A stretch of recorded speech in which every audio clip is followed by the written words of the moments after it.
Hello guys, ലുഹറെല്ലാം കഴിഞ്ഞ് mobile പാർക്കിൽ എത്തിയപ്പോൾ ട്രിപ്പ് പോയാണെങ്കിൽ മാസ്കിംഗ് ഗ്ലോസ് ഒക്കെ ഇട്ട് റിപ്പോർട്ട് ചൂട് കാരണമാണ് ചെറു ഫോൺ എടുത്തിട്ട് 2 വർഷമെങ്കിലും അതിന്റെ സ്കിൻ ഒട്ടിക്കൽ ഇപ്പോഴാണ് നടന്നത്. പിന്നെ ഇങ്ങനെയൊന്നും അല്ലടാ.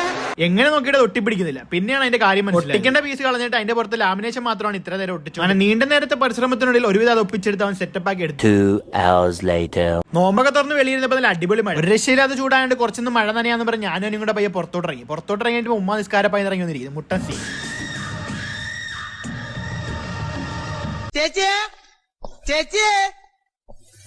കൂട്ടത്തിൽ മുതിർന്ന ആളെ തന്നെ വിളിച്ച് പുറത്തോട്ടിറങ്ങിയ പിന്നെ സീനില്ലല്ലോ. നേരെ കൊച്ചാടങ്ങ് പോയി സുൽഫീനെയും കൊച്ചാനെ വിളിച്ച് പുറത്തു. ഇനി എന്തായാലും വന്നാലും കൊച്ചാടെ തലക്ക് വെക്കാം. കൊച്ചാ ഇതൊരു തന്തവൈബിലോട്ട് കയറാത്തോണ്ട് നമ്മളെന്തോ ഒരു അടിക്ക് വിളിച്ചാലും കൊച്ചാടി. അതുകൊണ്ട് നമുക്ക് സീനൊന്നും ഇല്ല. കൊച്ചാനെ മുമ്പന്തി നിർത്തി നമ്മൾ മഴ ആസ്വദിക്കാന്ന് വിചാരിച്ചു. ആ നിന്ന് തുള്ളുന്ന ഒന്ന് കൊച്ചായി ഒന്ന് കൊച്ചാടെ മോനും. മഴ ആസ്വദിക്കുന്ന ഈ ആപ്പി പെട്ടെന്ന് പ്രതീക്ഷിക്കാതെ ഇടിയും മിന്നലും നമ്മളോട് അകത്തില്ല. ഇനി ഇന്ന് തന്നെ പണി കിട്ടുന്ന മഴ തറാവീന് പോകാൻ വേണ്ടി അവന്മാർ രണ്ടും മഴ പെയ്തുകൊണ്ടാണ് അറിയത്തില്ല. അൻസർ 2 സ്റ്റെപ്പൊക്കെ ആഫ്റ്റർ തറാവി വൈബിൽ പോയി ഒരു ചായ കുടിക്കാന്ന് വിചാരിച്ചു. വൈബിന്റെ ഫ്രണ്ടിലാണ് ഫുള്ള് മഴ പെയ്തുകൊണ്ട് എനിക്ക് ചായ ഒന്നും വേണ്ട, വെറുതെ വരാന്ന് പറഞ്ഞു വന്നവനാണ് ആ ഹോർലിക്സ് കിട്ടുന്നത്. അപ്പൊ ഓക്കെ ബൈ.